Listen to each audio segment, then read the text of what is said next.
Hello, welcome to Sky Sweaty Record Review, the only new music review show hosted by a French professor immediately after getting off the elliptical at the YMCA. Now, normally I review new music, but for the second time on this 57th episode, I am going to be reviewing a concert. The first time I reviewed a concert, it was Bob Dylan, and now I'm going to be reviewing Panic at the Disco, and it's a little bit similar in ways I'll get to soon. Now, first of all, it should be said, I wasn't looking forward to this. I didn't want to go to this. I was kind of dragged here by my 11-year-old daughter.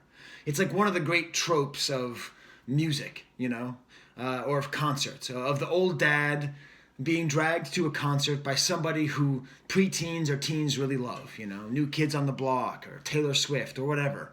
Even like if you're like waiting in line at a concession stand and you see another dad, like you give a little nod, like, yep, this is what you do when you care about your daughter. And that was how I came into the concert, okay? Thinking, I'm really not going to like this, She had let me listen to a little bit of their music. And I mean let me, like she very strictly controls what music I can listen to of her music. It's a whole game that dads and daughters play. As a matter of fact, she made this whole list for me of songs that I could and could not listen to and albums of theirs that I could and could not listen to. They still are not all unlocked for me, even though I took her to Buffalo, an hour and a half away, to see the concert. So I was dragged to the show, and I loved it. It was outstanding. And I'm going to explain why. How was it that I went to this show? I mean, everything that I'd heard was just kind of this sort of bland, poppy stuff. I didn't quite understand who the band was. I know that I liked them more than other other songs I associate with my daughter. I liked that they were named after a Smiths song. That's a poster from the '80s of the band Panic. Of the song Panic. Where it says "Burn Down the Disco." Panic. Obviously, they were named after Panic at the Disco. Much like the Smiths, the lead singer of Panic at the Disco was a sexually ambiguous, handsome guy with good hair. I could relate to that aspect of it. But when it came to the music, I was like, I don't know. It's just too pop. What is there to it? Well, if you go to the concert, you will enjoy it, and I'm going to explain why. And first of all, I'm going to be talking about a lot of stuff. I'm going to go through song by song, but I know you guys. I know you YouTube guys. You only go like 2 minutes, 3 minutes in, and then you switch videos. So I'm going to try to put a lot of good stuff up front. And then the end is going to be terrible. That'll be good. First of all, the way that I felt going to this show, it is exactly the way I felt the first time I went to a Broadway musical, okay? So I never went to a Broadway musical growing up. And about 3 years ago, I went to go see Phantom of the Opera. And I hate Andrew Lloyd Webber. I hate his stupid music. I hate his stupid songs. I hate people that like Andrew Lloyd Webber. I hate it, hate it, hate it. Andrew Lloyd Webber is one of the worst musicians and songwriters, a blight upon art, a blight upon civilization even. God damn it, I hate Andrew Lloyd Webber. And I went to Phantom of the Opera. And by the end, I was singing the songs, I was clapping, I was contemplating buying the soundtrack. It's undeniable. I understand. It's not the kind of thing that I like. Panic at the Disco is not the kind of band that I like. But one of the keys to staying smart and staying young is a flexibility of spirit, of going in and seeing something you might not like and being open to liking it. I loved Phantom of the Opera. The musicianship of the ability of the people to sing and the sets and everything and being there and seeing it. It was awesome. It was absolutely great. And I still hate Andrew Lloyd Webber. But I would go and see it again. In a real way, Panic at the Disco is just a Broadway show in a hockey stadium. It's his singing is outstanding. So if you don't know about Panic at the Disco, they have a name, Panic at the Disco, but it's just this guy who's jumping over my shoulder. It's just Brandon, Yuri. Okay, put in the comments, is it Brandon or Brendan? Because every time I say it, my daughter corrects me. Whatever it is, this is the guy, Panic at the Disco. Apparently they had a bunch of other members who left and came back. But he has this amazing charisma. He's really annoying, he has a kind of smirk where you're just kind of he's like when he's bad, he's like that annoying guy from Dawson's Creek. He has that kind of handsome guy smirk that's really annoying. But I figured out who Brandon Urie is. He is the Brendan Fraser of pop. You know Brendan Fraser, right? The actor, most famous for the Mummy series. He was the star of one of my favorite underrated comedies, Bedazzled. He's handsome, he's cool, and you just can't help but love him. When you see this guy in concert, even though he's super cheesy and like when he talks to the audience, he's like, "Hey, how's it going?" You know, he's from Las Vegas, and like you can tell he's from Las Vegas. He feels like Las Vegas. But he wins you over by the fact that first of all he can perform. He hits the low notes, he hits the high notes, and oh my god, when he hits the high notes, the whole stadium, it's like Beatlemania, you know? It's like, ah! You know, like everyone just gets so, even I get, you know, you feel it. It's exciting when somebody does something that's impressive like that. He has this easy way with the audience. He doesn't really know how to dance, but he moves, and he's a real showman in the highest sense of the word. So he's the Brendan Fraser of pop. Now, if you can watch a Brendan Fraser movie and just be like, yeah, that's really not for me, then don't go see a Panic at the Disco show. Now that I've listened to a lot of Panic at the Disco, well, as much as I've been allowed to listen to, according to my daughter's chart, he's an interesting songwriter. First of all, I don't know how much he writes because he always has like 50 co-producers on everything he does. So unclear how much of an artist he is as opposed to a performer. But I believe he writes most of his lyrics. And I think he's interesting because I don't think he has a lot to say.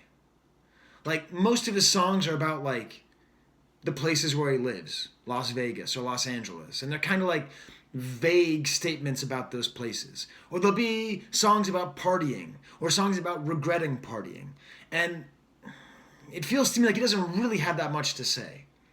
But mixed into this is this kind of mythology that he's created around himself. Of being a sinner.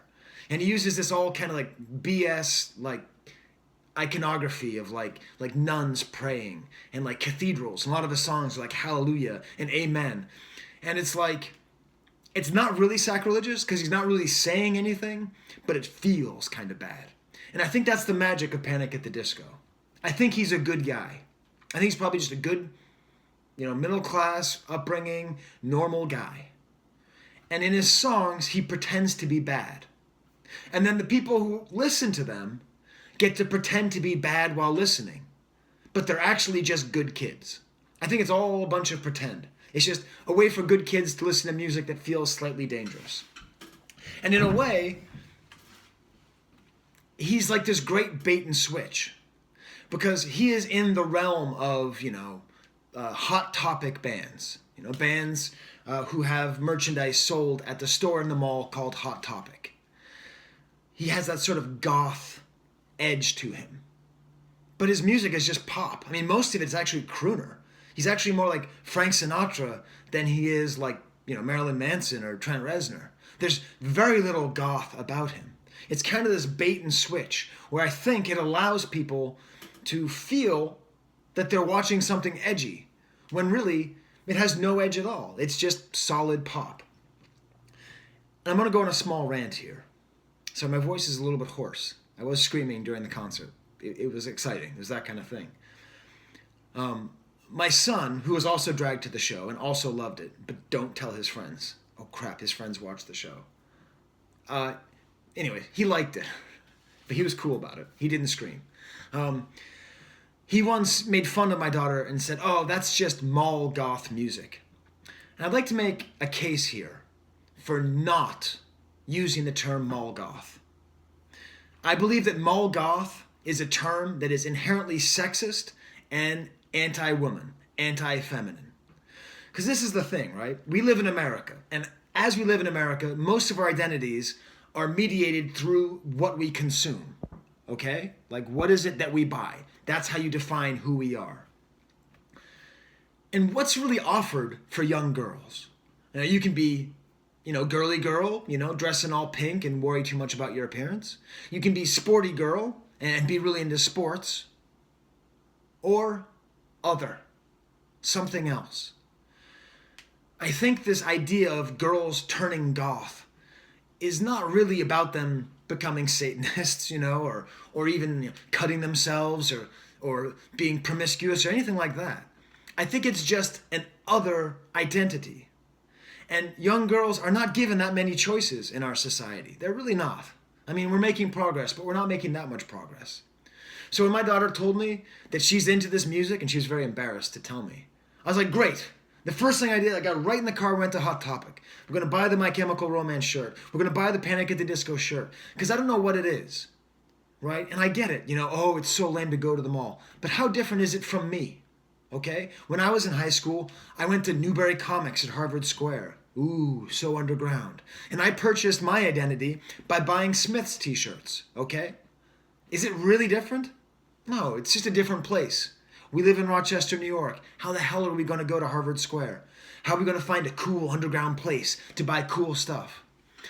I believe that if you actually traced the people who go to Hot Topic and you trace their career, I would imagine that they are the most successful, the most innovative, the most independent, the most liberal-minded, progressive people as adults.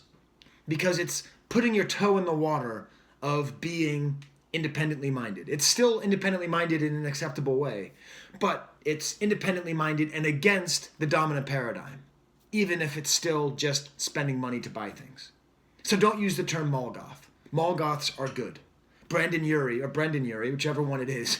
If any Sinner fans are watching, I would apologize, but I actually think it's funny to not know what his name is. Anyways, don't use the term mall goth. Because mall goths, I believe, become good adults. At least that's my hope. I really very hope so. So, if you've gotten this far, good for you. You can stop now. But I'm going to go song by song here on out. Because I have the set list here, and I have more thoughts. So, maybe you're a super fan and you're curious to know, what does the intellectual, fancy pants old guy think about your favorite band? Well, here we go. First of all, we walked around the show, okay? And the audience is interesting. It's basically all teenage girls and some teenage boys.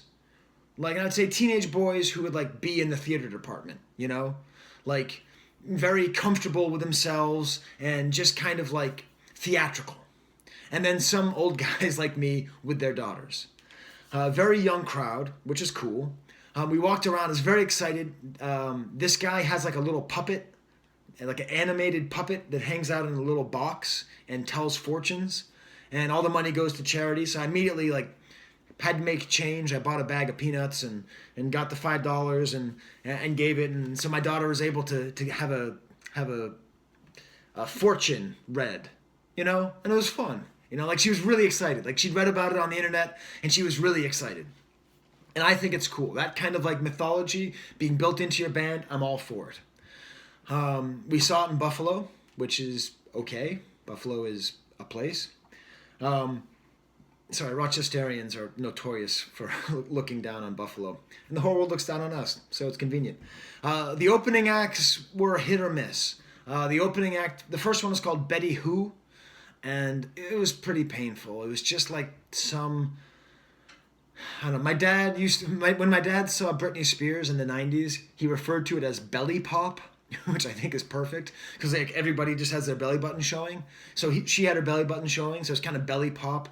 She was singing to a background track, that was just played, someone just hit play on the CD. It wasn't that great. She had two male dancers who she kept on thanking. It was Sean and Jeff. I don't know what it was, but it really wasn't good. I ended up walking around and buying the merch, some of which you see behind me. The next group was called 2 Feet. And this was really funny because, first of all, I'll describe 2 Feet. It's a guy playing a guitar with a little bit of distortion, basically playing blues riffs, to be honest, the same blues riff over and over and over again. And then someone behind him playing a drum machine. So it's kind of cool. It's kind of neat, actually. It's an interesting idea, mixing together kind of organic instruments and electronic instruments. It got very samey because he kept playing the same riff, but I think there's the germ of an interesting artist there.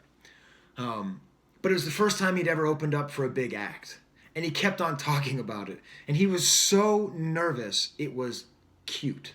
It was okay, I never played for anybody this big before, and he crowds this.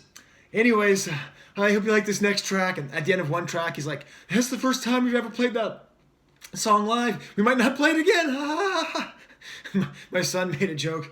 If there's any paramedics, you can send them up because I'm having a nervous breakdown. And, like at the end, like he tried to play on his back, he like went down and but you could tell he wasn't quite comfortable enough to do it. So he played for like literally 3 seconds and then got back up. It was just adorable. It was just adorable to see somebody, we got to see somebody having the biggest moment of his entire life right there in front of us. And he was nervous, but he was good. If you're watching 2 Feet, you did a good job. Then we get to Panic at the Disco. And I mean, the energy of the crowd was just huge. It's really clear this guy has like this messianic following. Just people love him. He started a countdown with 1,000 seconds, and it read down the 1,000 seconds, 1,000 down to 0. During this time, they played hip-hop songs from the late 90s, early 2000s, which I all knew. The most amusing one was the song Mo Money, Mo Problems, because people started using their phones as lights to create rhythms, but none of them knew the stutter step of the song. It's dun, dun, dun, dun, dun, dun, dun, ticka dun, ticka dun, ticka dun, dun, dun. So none of them knew how to do it with their phones. So like the entire audience was totally off rhythm the entire time. My son leaned over to me, somewhat pretentiously, but in another funny way, said, "Wow, it must be really weird to not be a musician." Yeah, it is. And then the song started. Then it started. Immediately, a whole bunch of confetti flies up out of nowhere. And Brendon Urie jumps out from underneath the stage, sings the song Silver Lining. It's a great track, wonderful pop. But the amazing thing is, there's a band. There's a drummer. There's a guitarist. There's a bassist. There's a string trio. There's a horn trio. So like most of my problems with this band is that it just feels like too produced and electronic, and where's the artistry? This was awesome. This was a great way to experience his music. One of the best ways to actually experience his music. The whole time it was weird because often there'd be a backing track as well, like for the other stuff in the music. So I just felt bad for the musicians that they had to stay like on time with the click track. Silver Lining, they went to a song called Don't Threaten Me with a Good Time, which is part of this weird cultural thing of normalizing cocaine usage, which I'm not a fan of. Like, you can't just throw in, cocaine, whatever. But, I don't know, I grew up in the 80s, so I'm horrified of cocaine. Maybe I won't go song by song. I'll just kind of go through the highlights and the lowlights. A couple tracks later, he does Hey Look Ma, I Made It, which is a great song, and it has the video behind. It's a really nice usage of video and performance. So there's a huge screen, and it shows the story of his life, of making it, and then, falling into drugs and sex and excess. Definitely the highlight was the song Crazy Equals Genius, which if you've never heard, you should check out. It has like 1940s style jazz drums, kind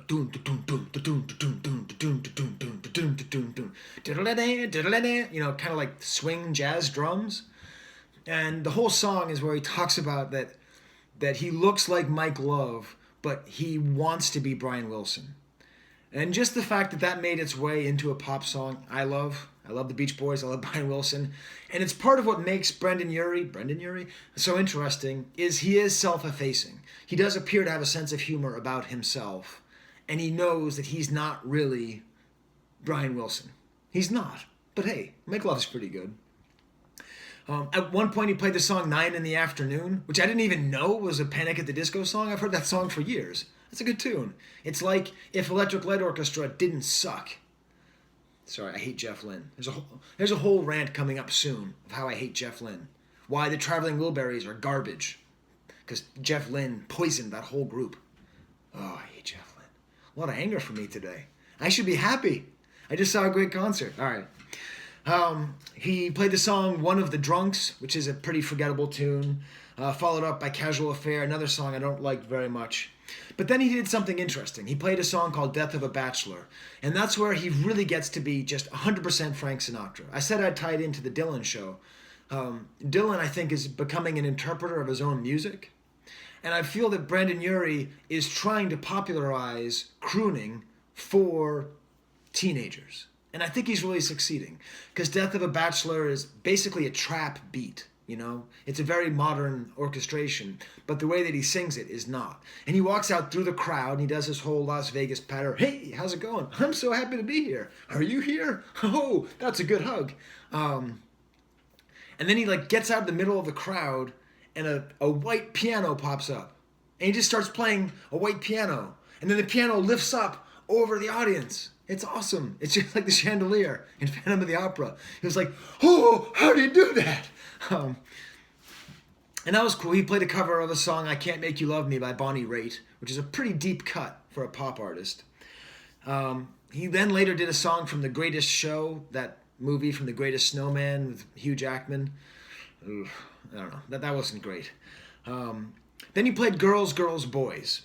What's really cool about that is that's apparently a song about gay rights and about equal loving. And in everyone's seat, there was one of these hearts. And it gives you the instructions to put the heart over the light on your phone when the song Girls, Girls, Boys is playing. And I thought, all right, whatever, I guess everything will just be blue. But it's pretty smart because it wasn't actually all blue. Different parts of the audience got different colors. So it ended up being a whole wall of a rainbow. And so the whole song is, you know, all about love is not a choice, right? That's the quote from the song. And it's great.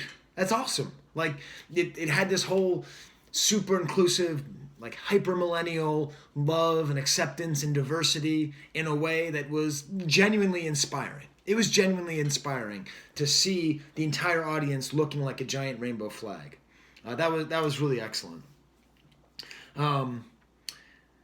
At one point he played a song called Miss Jackson, and part of what makes him fun is he wants to show off that he's a musician. So on one song he plays guitar, and it's very clear.